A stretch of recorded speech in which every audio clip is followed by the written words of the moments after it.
안녕하세요, 여러분. 2024년 서머캠프 특강 평면 조형 강좌를 맡게 된 홍우진입니다. 반갑습니다. 올해 처음으로 동덕에서 미술 교과를 맡게 됐는데 1학년 소수반에만 들어가기 때문에 저를 모르는 학생이 더 많을 수도 있을 것 같아요. 저도 동덕여고를 졸업했답니다. 제 세부 전공은 동양화인데 제가 나온 대학교는 미술학과가 통합되어 있어서 다양한 매체의 회화를 공부했고요. 여하튼 더운 여름날 함께 재미나고 유익한 시간 보내봐요. 자, 그럼 이 영상은 실기 수업 전에 드리는 오리엔테이션 영상이에요. 이 영상을 먼저 보시고 저랑 대면으로 실기를 할 텐데요. 일단 이 강좌는 다른 거랑 다르게 조금 더 클래식하죠. 회화 작품을 만든다는 점에서 다른 강좌는 기술을 함께 배우고 그 다음에 작품을 만들지만 저희는 처음부터 바로 작품에 들어갈 거예요. 물론 재료를 다루는 부분은 개인적으로 피드백을 드릴 거고요. 그래서 저와 처음으로 만나기 전에 여러분들이 먼저 작품 구상을 해오셔야 돼요. 이 이야기는 뒤에서 한 번 더 하기로 하고요.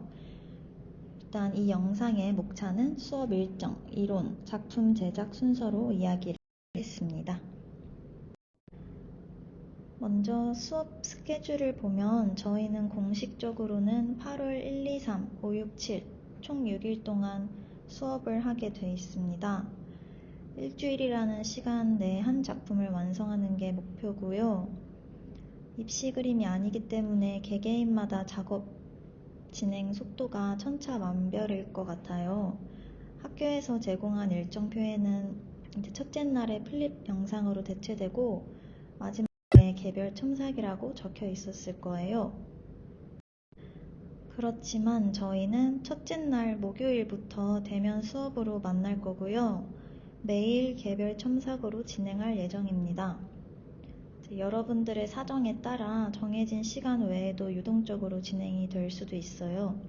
추후에도 지도가 필요하다면 며칠 더 진행할 수도 있고요. 이 부분은 차차 저와 스케줄을 맞추어 정하도록 하겠습니다.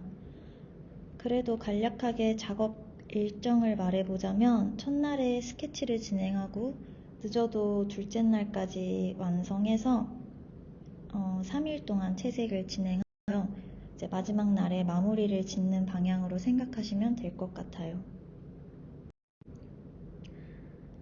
다음은 사실 이 오리엔테이션 영상을 만들려고 할 때 좀 고민을 했는데요.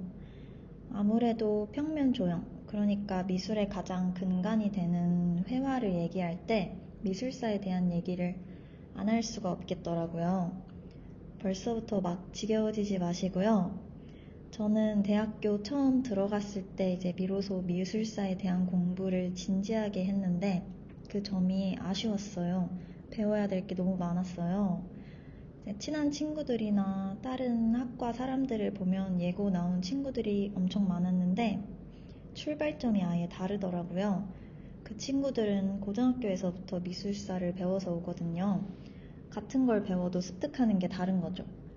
물론 여러분 모두가 서양화나 동양화, 조소 같은 순수 미술을 지망하진 않겠지만요. 이야기가 조금 샜는데 다시 본론으로 돌아와서 그럼 미술사를 왜 배워야 할까요? 사실 배워야 할 이유는 많죠.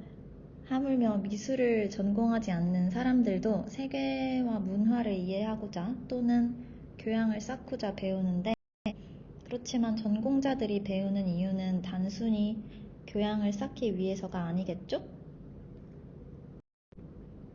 한마디로 말해서 미술은 인지예술이기 때문이에요. 미술사는 정말 방대하죠? 그리고 미술의 발전은 당시의 사회적, 문화적, 정치적 변화와 그 흐름을 함께 하고요. 동시에 하나의 사조는 바로 직전의 사조를 전복시키기도 합니다.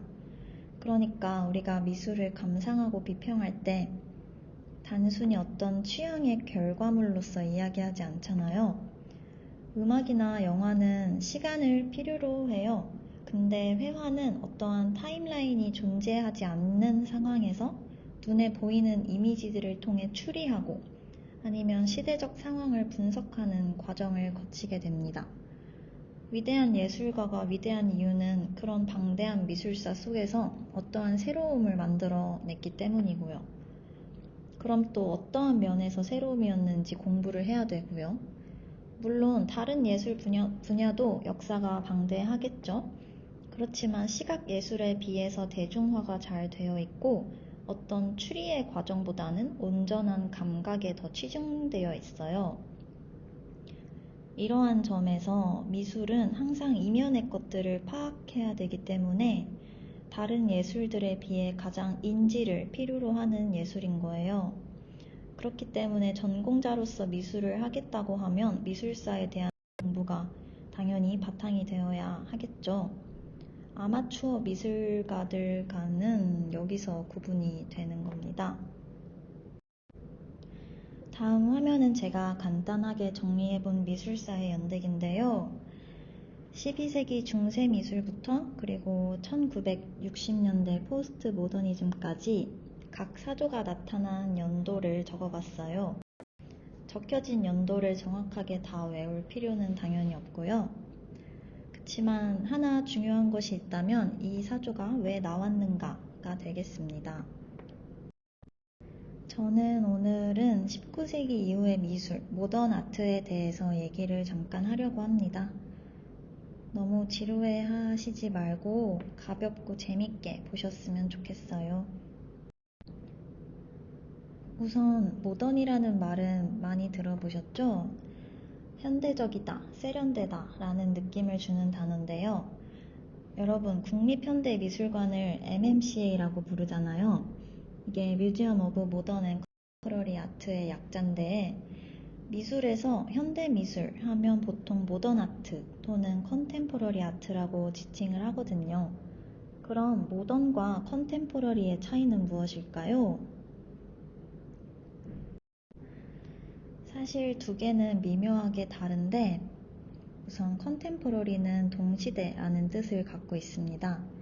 단순하게 얘기하자면 동시대라는 것은 지금 이 순간의 미술인데요. 우리는 지금 2024년을 살고 있잖아요. 그럼 컨템포러리 아트는 2024년 전후의 미술이 되는 겁니다. 그러니까 지금 미술을 모던 아트라고 부르면 안 되고 또 지금 이 시점에 19세기 미술을 컨템포러리 아트라고 부르지도 않는 거죠. 예를 들어 우리가 1950년대에 살고 있는 사람이라고 하면 1950년대에 행해지고 있는 미술이 컨템포러리 아트가 되는 거고 반면에 30년이 흐르고 여러분이 40대가 되면 그 시기에 행해지고 있는 미술이 컨템포러리 아트가 되는 거죠. 컨템포러리 아트는 그러니까 어떤 특정한 시기를 지칭하는 게 아니고 그 시대를 살고 있다면 항상 존재하는 것이에요. 이해가 되실까요? 반면 모던 아트는 현대 미술이자 근대를 뜻합니다. 연구자나 이론자마다 모던 아트의 시작점을 조금씩 다르게 정의 내리기도 하는데요. 일반적으로는 인상주의 때부터의 미술을 말하지만 그보다 더 전인 낭만주의나 신고전주의 때부터 모던 아트가 시작됐다고도 합니다. 분명한 것은 모던 아트 이전까지의 미술은 종교, 신화, 궁정 등 어떤 권력의 정형성을 띤 역사화에 가까웠다는 점인데요. 때문에 미술의 양식은 성당 같은 건축물과도 그 흐름을 같이 했었죠. 그림이 성당이나 궁정 안에 그려졌기 때문에 교훈적인 이야기들을 전달하는 게 목적이었고 또 환영에 가까운 사실적으로 그렸다는 특징이 있습니다. 그러나 신고전주의 시기인 19세기 때부터 프랑스 대혁명, 산업혁명 등 잇따른 혁명과 쿠데타가 일어났는데 이 혁명의 불씨는 권력자인 왕과 귀족을 중심으로 하는 체제를 무너뜨리게 됩니다. 그래서 시민계층이 대두되고 또 산업혁명은 도시화를 이끌고 비약적인 생산의 시대를 이뤄내게 됩니다.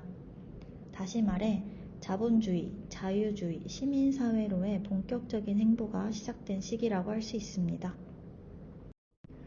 이러한 시대상을 어떻게 받아들이고 또 이걸 그림으로 표현하는가에 따라 19세기 이후의 미술 사조들을 구분할 수 있게 되는데요. 예시를 들어보면 낭만주의는 혁명이라는 사건 직후에 이제 개개인의 주체 아니면 감정을 중요하게 바라보고 사소함, 추함, 비극 등으로 미의 기준을 확장시키게 됩니다. 때문에 그림에서 어떤 원칙보다는 표현에 더 집중하게 되는데 정확한 윤곽을 그리는 게 아니고 색채를 더 자유롭게 사용한다거나 아니면 무언가를 폭로하는 듯한 붓질이 느껴지게 그리는 양식을 만들어냈어요. 지금 보시는 그림은 1818년 낭만주의 그림인데 이 그림에 무슨 이야기가 담겨 있냐면 프랑스 군인들이 식민지 섬으로 가는 길에 아프리카 해에서 좌초됐던 사건을 그린 그림이라고 합니다. 권위 있는 자들만 배에 올랐는데 이제 배가 좌초되고 인육을 먹는 상황이 벌어진 거예요. 그래서 이렇게 시체가 널브러져 있고 이런 비인간적이고 끔찍한 상황을 그려서 많은 사람들에게 논란을 일으키게 됩니다. 표현으로 보면 이제 어두운 톤과 강한 대비를 이용해서 비극적인 느낌을 강조하기도 하고요. 이전까지는 아름답기만 한 어떤 이상적인 그림을 그려왔는데 낭만주의는 추한 것은 추한 것 그대로 표현하는 게 특징이다 라고 할 수 있습니다. 다음 사조인 사실주의에서는 특별할 것 없는 일상의 한 장면을 그리는 등 평범한 소재들을 사용하는데요. 그 전까지 예술은 교훈을 준다거나 아니면 위대한 역사의 한 장면을 그렸기 때문에 이러한 권위에 반발했다고 볼 수 있습니다. 지금 보시는 그림은 안녕하세요 쿠르베씨라는 제목의 그림이고요. 작가는 쿠르베 본인이에요. 가장 오른쪽에 있는 사람이 쿠르베인데 쿠르베는 화가 자신의 경험이야말로 예술의 원천이라고 봤다고 합니다. 그래서 이렇게 본인이 직접 등장하는 일상의 진솔한 모습을 그렸어요. 옷차림도 검소하고 단촐해 보이고요. 길에서 자신의 후원자를 만나서 인사를 하는 장면인데 중간에 서 있는 사람이 후원자거든요. 근데 이제 무엇보다 후원자와 이 쿠르베 본인의 눈높이를 동일하게 그렸다는 걸 보면 계속해서 권위에 반발하고 또 화가로서의 자부심을 표현했다고 해석하는 그림입니다. 자, 다음은 인상주의예요. 이 그림을 그린 에두아르 마네는 인상주의의 아버지라고도 불립니다. 여러분들이 떠올리는 인상주의는 모네, 고흐, 세잔 등이 있을 텐데 그 그림들과는 분위기가 사뭇 다르죠? 그럼에도 불구하고 이 마네의 그림이 중요한 이유는 인상주의의 특징을 선구했기 때문인데요. 어떤 점이 그랬는지 한번 보겠습니다. 사실 이 그림은 마네 시점에서 300년도 더 전인 르네상스 화가 티치아노의 그림을 참고한 건데요. 마네는 본인의 그림 올랭피아에서 전통적으로 인식됐던 여성 누드의 스타일을 완전히 새롭게 탈바꿈시킵니다.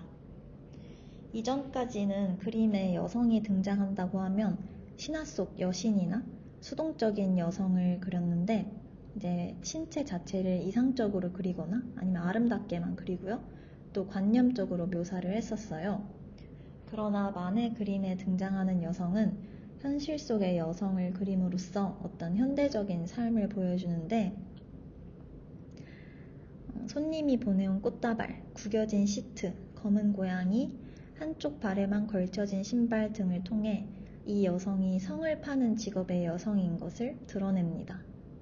그러니까 이게 말이 참고해서 그린 거지 사실 이상화된 그림을 굉장히 비꼰 그림이라고 할 수 있어요. 그림을 그리는 방식도 굉장히 다른데요. 비너스를 그린 오른쪽 그림은 붓 자국 없이 매끈하게 표면을 처리하고 또 완벽한 원근법을 사용해서 그림에 들어갈 수 있는 듯한 어떤 환영으로 보이게 합니다. 근데 마네는 그에 비해 대상에 윤곽선을 부여한다거나 거친 붓놀림으로 평면적인 화면을 만들었어요. 드디어 그림 안에서 3차원의 세계를 벗어나서 2차원의 평면적인 표현이 나타났다는 점에서 아주 중요한 그림이 되겠습니다. 처음 이 그림을 그렸을 때는 사람들이 몰려와서 주먹이나 지팡이를 휘두를 만큼 논란의 대상이었다고 합니다. 이렇듯 모던을 해석하는 방식에 따라 다른 사조들도 생겨났다고 볼 수 있습니다. 그 중간에는 사진기의 발명이나 이동수단의 발전이 계기가 되기도 하는데, 사진기의 발명은 이제 대상을 더 이상 사실적으로 그릴 필요가 없고 추상화로 나가게 하고요. 이동수단의 발전은 그동안 경험해보지 못했던 타 지역, 타 문화, 어떤 식민지의 비문명을 관찰하게 해줘서 이국적인 그림을 그리게 하고요. 등등 다양한 관점으로 사조가 나타나게 됩니다. 쭉 흘러가다가 1960년대에는 이제 포스트 모더니즘이 등장을 하고요. 미술사 얘기는 여기서 마치려고 하는데요. 제가 얘기한 것처럼 왜 나타났는가에 집중해서 보시면 더 재밌게 공부할 수 있을 것 같습니다. 이제 실전과 관련된 이야기를 좀 해보려고 합니다. 회화, 재료와 창작 과정 순서로 이야기를 할게요. 재료는 크게 건식 재료 그리고 습식 재료로 나눌 수 있는데요. 건식 재료는 말 그대로 건조한 재료, 물을 필요로 하지 않는 재료를 뜻합니다. 연필을 포함해서 목탄, 콩테, 펜, 색연필, 파스텔, 오일 파스텔 등이 있겠습니다. 습식 재료는 반대로 물을 필요로 하는 재료인데요. 우리가 많이 사용하는 수채화, 포스터가 있고, 그리고 과슈, 아크릴, 유화 등이 있습니다. 과슈와 아크릴은 둘 다 물에 타서 쓰는 재료인데, 과슈는 수채화랑 정말 비슷해요. 근데 이제 불투명한 느낌이 더 강하고 발색이 아주 좋다는 장점이 있습니다. 중첩도 그만큼 잘 되고요. 그래서 실제 작품을 할 때는 수채화보다는 과슈를 더 많이 사용해요. 아크릴도 작품에 많이 사용되는 재료인데 아무래도 과슈보다는 맑은 느낌은 없습니다. 그리고 빠르게 마른다는 장점이 있어서 밀도가 높은 작업을 할 때는 좋지만 그만큼 물감이 빨리 굳어버리고 블렌딩을 하기에는 어려워요. 물론 마르는 시간을 늦춰주는 보조제가 있긴 한데 유화만큼의 부드러움과 지속 시간에 한계가 있습니다. 마지막으로 유화는 물이 아닌 기름을 사용하는 재료인데요. 기름에도 종류에 따라 특징들이 달라요.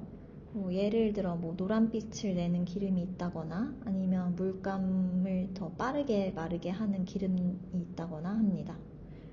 그럼에도 마르는데 시간이 굉장히 오래 걸리기 때문에 계속해서 수정도 가능하고 그리고 색들을 자연스럽게 혹은 본인이 원하는 방식으로 블렌딩할 수 있다는 장점이 있습니다. 재료 설명은 이 정도로 하고 이제 어떤 방식으로 작품이 제작되는지 보겠습니다. 사실 회화 작가들의 경우 작품을 창작할 때 무조건적으로 정해진 순서가 있는 건 아닌데요. 그렇지만 일반적으로 그림을 통해 드러내고자 한 주제를 먼저 설정을 합니다. 때에 따라 매체 실험 자체가 주제가 되면 사용하는 기법이 먼저 정해질 수도 있어요. 그렇지만 우리는 일반적인 방법에 따라 주제를 먼저 정하도록 하겠습니다. 주제를 정하면 두 번째는 이제 소재를 정하는 건데요.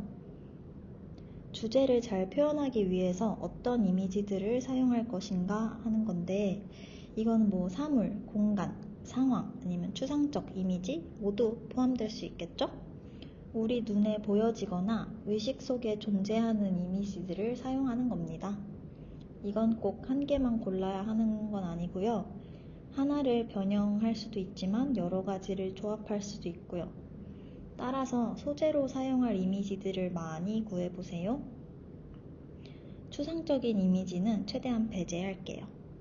사실 10명 정도 되는 인원을 통일해서 인물화, 정물화, 풍경화를 시킬까도 했는데 각자 다른 이미지들을 만들어내는 게 더 재밌을 것 같아서 이거는 제한을 두지 않겠습니다. 다만 정해진 시간 내에 완성을 해야 되기 때문에 시간을 고려해서 소재를 정하셔야 됩니다.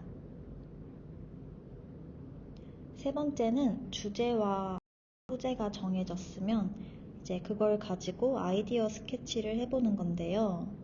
많은 작가들이 한 번에 캔버스 위에 작업을 시작하지는 않습니다. 드로잉북이 따로 있으시다면 똑같은 소재로도 여러 화면을 구성해 보시고요. 이렇게 아이디어 스케치를 하면서 그림에 사용될 재료와 기법도 결정해 보세요. 예를 들면 유화 물감을 사용하고 사실적인 묘사를 통해 초현실적인 분위기로 주제를 표현하겠다 정도가 되겠습니다. 그 다음으로 꼭 거쳐야 할 과정은 레퍼런스를 찾는 과정입니다. 이 과정은 주제를 정할 때나 아니면 소재를 정할 때, 재료를 정할 때 언제든지 계속 고민하시고 찾아보셔야 하는 부분인데요. 예를 들면 같은 주제를 이야기하는 작가의 작품을 찾거나 아니면 주제는 달라도 같은 소재를 그리는 작품을 찾거나 혹은 참고할 만한 표현 기법으로 그린 작품을 찾아두는 겁니다. 계속해서 레퍼런스를 보고 그림에 적용하도록 해보세요. 예를 들면 아까 유화 물감을 사용하고 사실적인 묘사를 통해 초현실적인 분위기로 주제를 표현하겠다 에서 사과가 등장한다면 사과를 사실적으로 묘사한 그림을 찾아볼 수도 있고 아니면 초현실주의에 해당하는 작가들의 그림을 찾아볼 수도 있는 거죠. 이 모든 레퍼런스 사진들은 패드에 저장을 하거나 프린트를 따로 해둬서 언제든 꺼내서 볼 수 있게 해주세요. 자, 이 과정까지가 저와 대면으로 만나기 전에 해두셔야 될 부분인데요. 몇 가지 스케치들을 추려서 저와 비대면의 연락으로 이렇게 주제와 함께 보내주세요. 그러면 피드백을 같이 드리면서 작업으로 어떻게 확장시킬지 이야기 나눠보겠습니다. 또한 제가 레퍼런스 이미지들을 미리 추천을 해드릴 수도 있고요. 재료를 생각해 오지만 저와 이야기 나누면서 재료가 바뀔 수도 있고요. 여하튼 저희의 공식적인 첫 만남에서 작품 제작을 바로 시작할 준비를 해오시는 겁니다. 학교에서는 기본적으로 캔버스 30호와 아크릴 물감을 제공해 드릴 거예요. 캔버스 크기는 30호로 동일하게 다 할 건데 재료 같은 경우는 작품을 구성하는 중에 개개인마다 달라질 수도 있겠죠. 그 부분은 본인이 직접 구매해서 준비해 오셔야 됩니다. 재료를 꼭 한 가지만 사용하지 않아도 되고요. 아크릴 위에 오일 파스텔을 쓸 수도 있고 아니면 아크릴과 유화를 섞어서 사용할 수도 있고요. 작품의 특성에 따라 자유롭게 구매해 오시면 됩니다. 그리고 아크릴 물감을 제공하지만 붓은 드리지 않습니다. 개인별로 붓을 구매해 오셔야 됩니다. 아크릴 붓을 구매할 때는 수채화 붓과 다른데요. 수채화 붓은 물을 많이 머금고 있게 만들어져서 보통은 끝이 뾰족하고요. 아크릴 붓은 물감을 더 잘 묻게 하기 위해서 평평하게 되어 있습니다. 또 아크릴 물감 성질 자체가 점도가 워낙 세가지고 수채화 붓보다 더 탄력이 있고 빳빳합니다. 혼동 없이 사오셔야 붓이 망가지지 않고 오래 사용하실 수 있을 거예요. 자, 이 정도로 오늘 오리엔테이션은 마치려고 합니다.